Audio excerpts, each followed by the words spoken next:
আজ আমি আঁকনি পোলাও বানাবার চেষ্টা করব। তার জন্য প্রেসার কুকার গরম করে আমি তেল দিচ্ছি। তেল গরম হয়ে গেলে আমি এখানে তেজপাতা দেব, গরম মশলা, গোটা গরম মশলা দিলাম, জিরে গুঁড়ো দিচ্ছি এবং 4টে পেঁয়াজ কুচি দিয়ে ভালো করে নাড়াচাড়া করে আমি টমেটো কুচি দেব।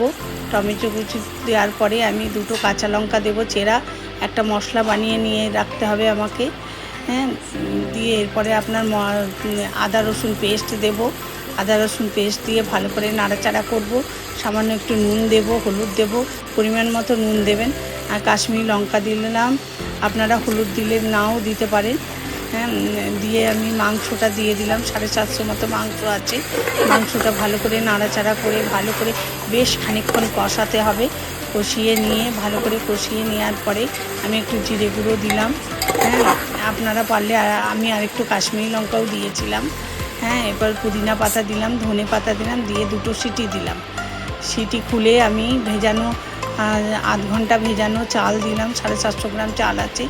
আলু দিলাম 6খানা, হাফ করে। আর মশলাটা দিলাম, গুঁড়ো মশলাটা দিলাম, দই দিলাম।